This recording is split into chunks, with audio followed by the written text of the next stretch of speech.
Welcome back to part two of this magnificent book, Predictions 20 Years Later. I know our audience have got lots of positive messages about part one, and I know part two will be absolutely fascinating.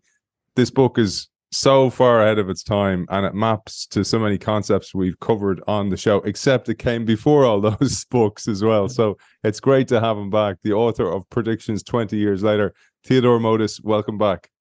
Thank you.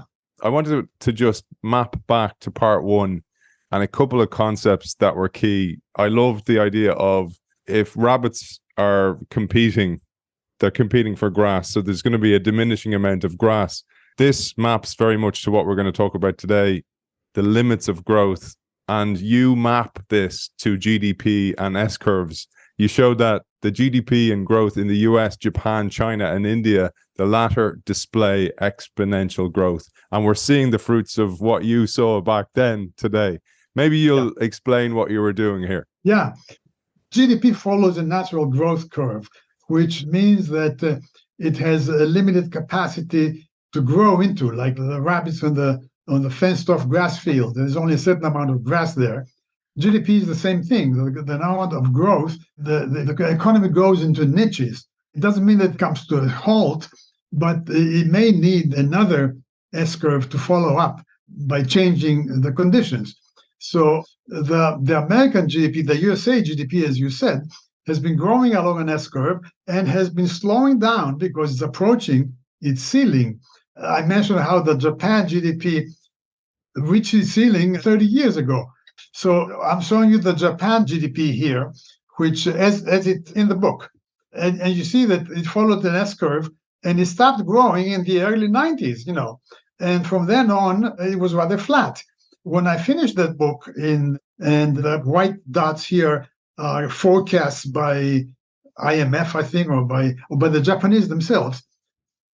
Maybe optimistic, I'm arguing that there is no growth potential left. Now, the China and the India case is early on the S-curves. We see them here. And again, we have IMF forecasts with the white dots, which follow very well on the fitted. The gray lines are S-curves. The beginnings of S-curves. The beginning of an S-curve is exponential. So we see that they're growing exponentially, both India and China, on different scales, different currencies for that matter anyway. So we're talking about the growth potential, which the ceiling of these S-curves is far out of the screen here. We don't know how far it is. In fact, only assuming we can put some limit on it, only assuming that we've gotten beyond infant mortality. These S-curves have a difficulty starting. Like in the very beginning, there's fluctuations, and when the seedling is very young, somebody might step on it, or even a rabbit may eat it, and so on. So it has to go beyond infant mortality before you can reliably forecast his S-curve continuation. So that's the case here. If I'm sure now these economists have gone beyond infant mortality, but infant mortality ends at around 10% of the final ceiling. So they probably have gone beyond that. So the final ceiling of this development of GDP in China and India is, I argue, at best, 10 times today's levels. These are very order of magnitude estimates, but it seems that where we are, there's a lot of growth potential in India and China. It would be interesting to do China's curve again, because China left India behind and grew more aggressively. And I don't know where it stands on its S-curve right now. It may be approaching its midpoint. I don't know. I'm hypothesizing. But one way or another, in absolute sense, I say that we shouldn't expect more than 10 times the values you see here. I thought it was interesting where you said here, and I'll quote what you wrote in the book. You said a country's ability to produce industrial innovation has often been cited as a reason for successful economic development. And yet, in figure 2.13 of the book, you see that US patent applications as a percentage of world patent applications peaks in 1995. And then about a generation later from where the US GDP peaked, it would still seem that it is prosperity which provides a fertile ground for ingenuity and technological breakthroughs, and not the other way around. I thought that was an interesting point. That's a very interesting result that came out, that patents was a consequence rather than a driving force. It doesn't mean then that prosperity produces patents just because patents follow, but it excludes the possibility that patent is the one that produces prosperity, because prosperity peaked before patents peaked. So you cannot have cause and effect here. Argues that the patents were rather a result than driving force. And then later on, you use it for Olympic gold medals. And I thought this was, again, fascinating. That was a little tricky because gold medals have the tendency to be awarded to the host country. So I excluded host countries from this data to have it more as neutral as possible. But it does show this kind of life cycle type of thing, with a maximum in the 40s, in the mid 40s for American share of Olympic medals, and a decline ever since. It's a consequence of the fact that new players come in. We have a team of competitors, a group of competitors, and to the extent that there are new ones coming into the competitive arena, the shares have to decline just because they have to add to 100%.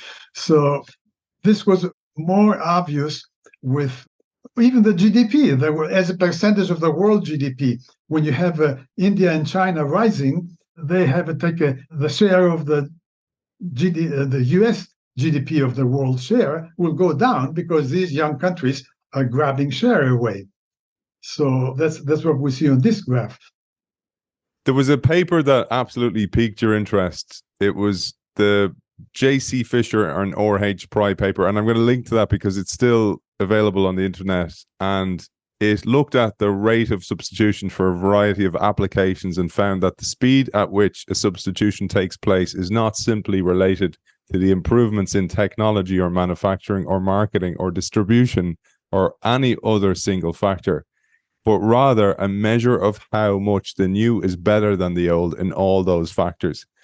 When a substitution begins, you tell us, the new product, process, or service struggles hard to improve and demonstrate its advantages over the old one. As the newcomer finds recognition by achieving a small percentage of the old market, the threatened element redoubles its efforts to maintain or improve its position. Thus, the pace of innovation may increase significantly during the course of a substitution struggle. Now, this is exactly what we see in innovation all the time. And before we go into the data, let me show the Fisher-Price transformation, so to speak. That's what it's called, not so to speak.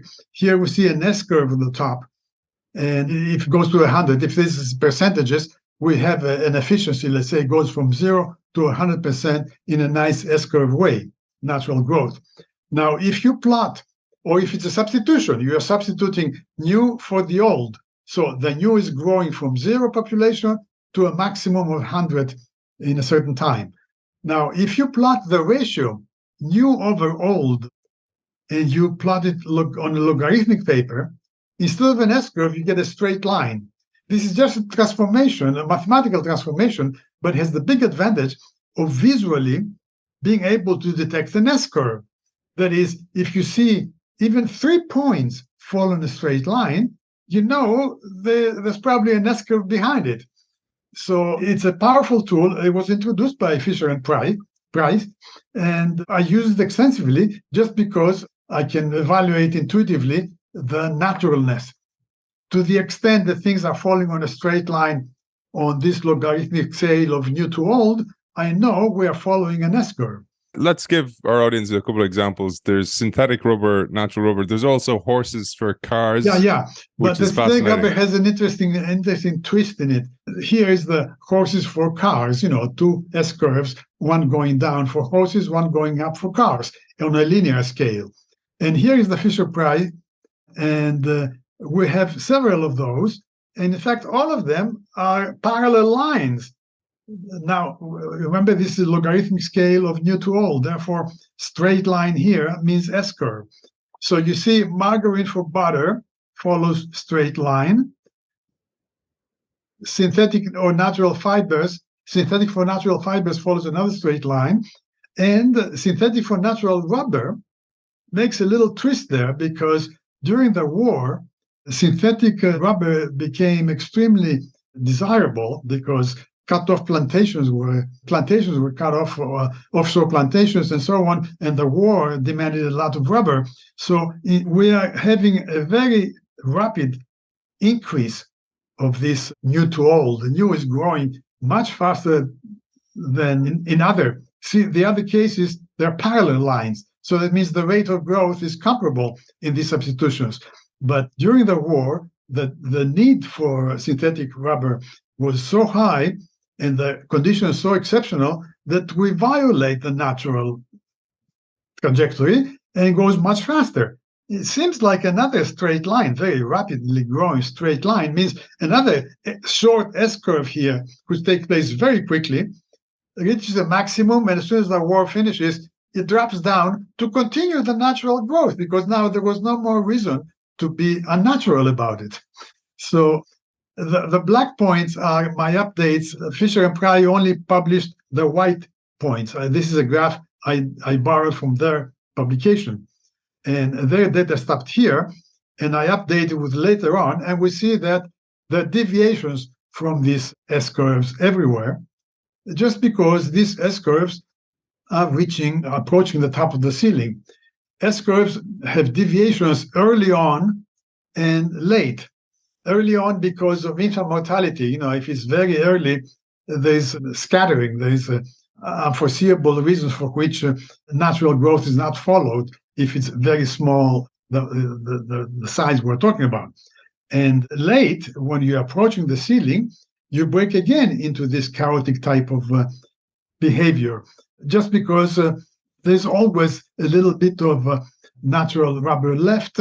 There's always a little bit of natural fibers that don't get substituted, either specialized market niches or these are deviations which are understandable when the major body of substitution has taken place already, and we're approaching the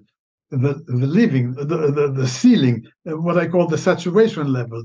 You're approaching the capacity of the niche. You're exhausting the niche. You're filling. We'll come back to that, Theodore, because I think that's so interesting later on, where you go, well, you can actually anticipate when it's time to introduce a new product in your product life cycle, etc., because of knowing that. Let's take it one level further to diseases. You say here, we think of diseases as species of microorganisms competing for healthy humans. There's an argument, I don't know whether it's valid or not, that somebody with a serious disease is not victim to a common cold anymore. That is, people die from cardiovascular diseases or from cancer. They cannot die from both. Usually one is what causes the death. So here I have grouped grossly three categories: cardiovascular, which is the major cause of death; cancer, which is the second biggest and is growing; and all others together, which is basically declining. So this picture was published, I don't know where, with the straight lines. And, it was published in my first book, Predictions, with the straight lines, and then the dots, the updates 20 years later. So let me remind you now here that, we're seeing straight lines on a logarithmic scale, which means that this is a declining S-curve. All others are declining according to a natural path. Cardiovascular was growing for many decades, and also cancer was growing for many decades, both of them almost parallel slopes. That is, very similar S-curves, but much smaller magnitude for cancer than for cardiovascular. But now remember, these are shares, so they have to add to 100%. So what we do is we have the declining one, which is going along its straight line. The growing one is going along the straight line, and then the saturating, the basic competitor who is at maximum will go over a peak because they have to add to 100%. So this curved part is calculated from 100% minus the declining other and minus the cancer. Whatever is left is is the data points that constitute the cardiovascular trajectory. And we see clearly that it goes over a maximum and it enters a declining trajectory. That is, in the 80s, in the late 70s already, we start seeing the cardiovascular, people die from cardiovascular diseases less every year in favor of more cancer victims. So I fit another straight line to the declining trajectory now. The cancer doesn't have to be refit because it never changed, but the cardiovascular entered the exiting course. So there's another straight line here. And I had anticipated back in 1992, when my first book was published, that by 1922, there would be equal amounts of people dying from cardiovascular and cancer diseases. We see already that there was some deviation here. That is, cardiovascular resists the substitution a little bit in the expense of cancer, which is not growing as fast. But the description is qualitatively the same. And I just checked today how many people die from cardiovascular diseases and cancer. And the number I got is for 2019, the latest, that is 4 years ago, 670,000 cardiovascular deaths versus 602,000 cancer deaths. So 4 years ago, the difference was only 10% difference between the two. I wouldn't be surprised if today we are very close to this crossing point, which may have moved a little bit farther down the line, that is around maybe 2030. Oh, no, 2025. Yeah, if it's around here, 2025, 2028, something like this. So it just shows that things do follow this logic, if I can call it this way, where diseases are competing for victims and the young one takes over from the old one. It's a fascinating way to think about it, Theodore, because I was looking at your book over my shoulder there, Natural Laws in Favor of the Decision Maker. And the one thing I realized from reading widely is there are natural laws to the universe, and they appear time and time again in this work. The same way diseases compete for humans or for bodies is the same way an organization competes for customers. And I think I just wanted to emphasize that's what we see time and time again with your work. This is very cute. Let me talk about this because I like it. That's not mine. This is my kid's idea, but I got it from him with permission. Here we have substitution of means of travel, basically intercity travel in America. So mostly it was done by cars. Then it started getting more and more done by planes. And all times it was done by trains and buses. So you have three competitors again who are competing for travelers. Trains and buses declining, and it's roughly a straight line. I have trains and buses grouped together. You have private automobile, and that has been growing. My data only started in the mid-40s, so it has been growing up to then, going over a maximum and start declining because airplanes are taking over. So you can fit straight lines, and you see that the intercity traveling by cars will decline to be because people are taking the plane more and more often between cities in America. And by the mid-20s, these two should be comparable, even if the last 20 points that you see, the open circles here are the updates. The last 20 points are falling a little bit short on aeroplane, just because trains and buses refuse to go to absolute zero. Anyway, the thing that I like mostly about this is that when the car, as a means of transport between cities in America, was the private car, it was at the maximum. It was more than 90% of all travel was done by cars in the mid-50s. And yet, the airplanes were rising. So, in fact, you see here, they're rising rather aggressively, traveling by airplanes. So even though it's only the level of 10%, the car competitor, felt the attack of the airplanes. And you have at this point a Cadillac in the style of an airplane. Marchetti says, to scare the devil, you dress like the devil. So in the mid-50s, for the car industry, the devil was the airplane. So here's a car that just dresses like an airplane. I thought it was cute. It goes a step further now because you then jump to fuel. So today we're seeing this energy crisis. We're seeing this competition for energy. I think it's important to say you have 100 people and diseases are competing for you, businesses are competing for you, transport systems are competing for you.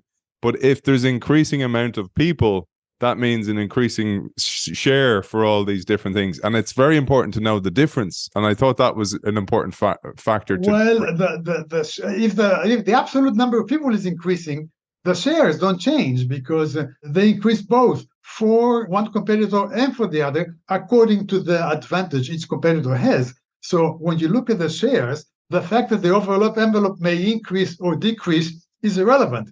The substitution is on the genetic level, not on the absolute numbers. Absolute numbers may fool you. In fact, the absolute numbers don't show at all this kind of clean-cut one-to-one substitution because they're both growing. You have cars for horses. Yeah, cars for horses. These are the shares, very nice clean-cut S-curves. But if you look at the absolute numbers of this, they're both growing. Cars are growing, horses are growing. Cars are growing a little faster than the horses, and that's what makes a difference. But visually, you cannot tell who the winner is by looking at the absolute numbers. But sorry, and thank you for correcting me. What I meant was, you might think that your business is increasing in sales, but it's still the same share, which is exactly what you corrected. So thank you for doing that. I wanted to impress that idea on our audience that, for example, an organization has a product, they've reached their capacity in a current country, and the way they mask that, the fact that the product is declining, is to move to a new territory. And we see that all the time in innovation. Open up a new niche, a new area to grow into. Like new grass for the rabbits. Exactly. You double the field, you buy the field of the neighbor, and so on. Brilliant. So let's bring it now to fuel, because I mentioned that we're seeing energy crises today. We're seeing that something you said in part one is that you have these kind of blips like a war, and that will change the pattern of things, but ultimately it will balance out later on. So maybe you'll take us a little bit through the fuel conundrum, and you've done a hell of a lot of work on this. Yeah, it was a big topic at the time, still is a big topic.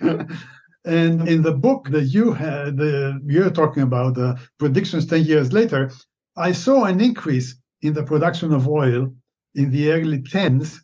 It was only up to here. And I say, this is a fluctuation probably. Well, it was not a fluctuation because that developed into the big spike we see here. This is more recent data, and it's the production of oil from hydraulic fracking. The fracking process is a different species of oil than the classical well pumping oil. So, in fact, if I subtract from this the fracking, if I isolate the fracking, the continuation shows a very small glitch around these years. That is, the production of oil through the traditional well mechanisms declined ever since the 70s, and it continues to decline while we're consuming much more oil thanks to the fracking. So if you subtract those two curves, you can isolate the oil produced by fracking. And you see here the data. This is new studies. I have a recent publication on this, which you see what has been produced by fracking, and it's still growing. It will go over a maximum and will decline. This is the 90% confidence level of how it will happen. But fracking is not going to have the same story as the classical oil production that lasted over a century. It's going to be a shorter thing. In fact, here, I argue that by the end of the 1930s, fracking will be really back to very small amounts. There is a lot of criticism about fracking. There's a lot of opposition, and plus the substitution of other means of production for energy. So I'm not surprised that at this picture, that is that the oil produced by fracking is right now this maximum, according to this, in the 20s. This stops in 1918, in December of 18. So right now we're approximately at the maximum, and I expect it to decline, but we'll see. Then later on, you say per capita energy consumption worldwide is more than 7 times greater today than it was 150 years ago. This increase, you tell us, took place not in a steady uniform rate or even in a random fashion, but in an S-curve shape. Yeah. Beautiful. In fact, succession of S-curves, because you had one that hit a ceiling in the early 1920s and 30s, and then there was a second step who hit the second ceiling when my first book came out. My first book said that, we expect another ceiling here, but they will pick up again later in the future. So the white dots confirmed that forecast, that indeed 20 years later picked up again world energy consumption. If you zoom back and you look at this evolution, you can imagine an overall S-curve, a big overall S-curve, with this wiggling around this overall S-curve, which is probably halfway. I don't know. It's difficult to see how much this overall S-curve has advanced. But what's interesting is that the actual data wiggle around this overall trend of growth. And I isolated this trend by taking the ratio of the actual data to this smooth S-curve that I fit it on the overall numbers. And that gives out the cycle, because it goes above and below and above and below and etc. So that gives a cycle, the famous Kondratyev's cycle. Economists know about this, because Kondratyev's was a Russian economist, and he deduced a 50 to 60 year cycle. He couldn't pinpoint it more accurately than that. That was in the turn of the century, in the 1910, 1915, something like this. So at that time, Kondratyev said there is a cyclical pattern here in the energy consumption. Of course, it has been criticized heavily by many economists, because they argue that econometric variables are not very concrete things. They're not very reliable.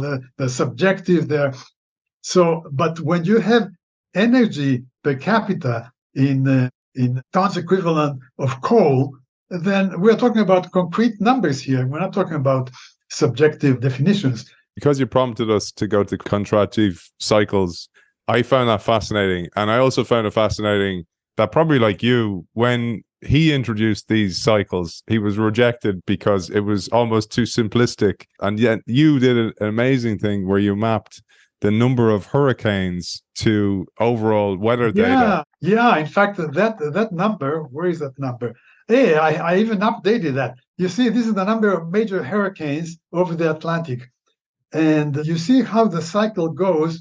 This is the gray line, is a 56-year cycle. And you see how well it fits.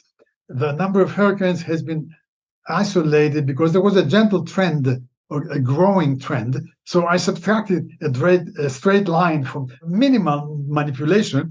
And we see that we find here 3 full cycles of the curve. And the latest point falls exactly, because my book didn't have this last point. I just added this recently. And I was so pleased that it fell so nicely to complete the cycle. It doesn't always work so well, because if you look at the electricity produced in America, things get messy. I had this up to here in my book, my first book, and it looked rather reasonable. 2 types, electric energy and total primary energy. They seem to oscillate in rhythm with this snake, which is the same as the snake above, but it breaks down in recent years. Somehow the beautiful agreement with a gray line breaks down on this variable. It doesn't on the overall. The number usually worldwide. This is only for America. Okay, the data are detailed data consumption of electrical energy and total prime energy in the United States. If you do the worldwide, it's cleaner.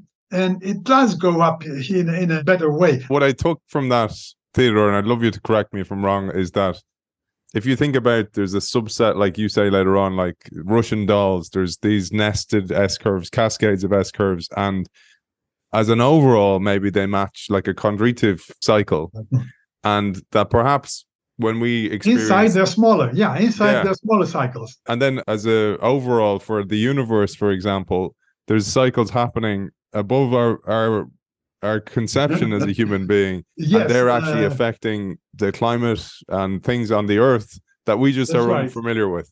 That's right.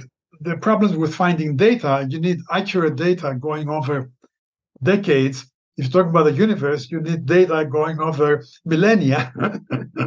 We have to tap into a different source of information for that. But that's right. The chondritive cycle then works beautifully when you talk about seasons of growth. And I'm going to touch on this now, but we're going to cover that in a new episode the next day, because it deserves an episode on its own, because it's beautifully written, that part, and it's really something that we're building towards as well. So maybe we'll just plant the seed, excuse the pun.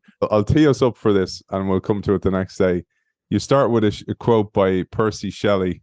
It is, "If winter is here, can spring be far behind?" And you say, "A common sense explanation of order chaos alternation associates economic summer seasons with conservatism and tight control in the spirit of not changing something that works well.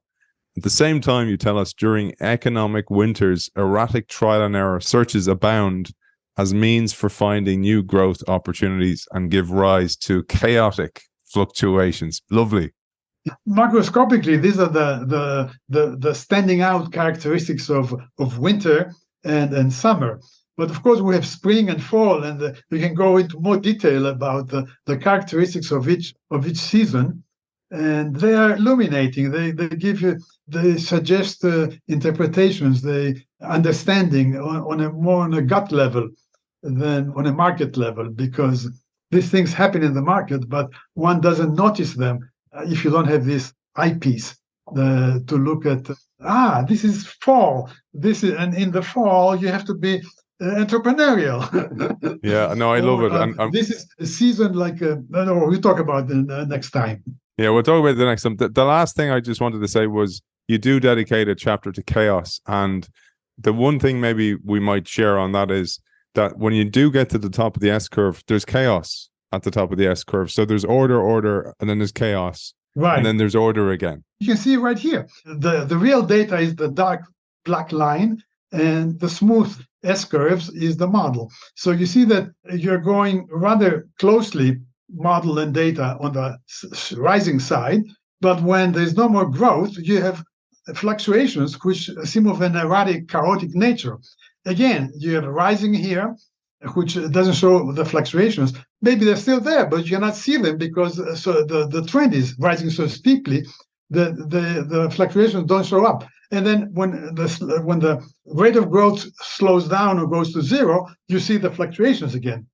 So I demonstrate this once with, suppose you have an old man with shaking hands drawing an S curve.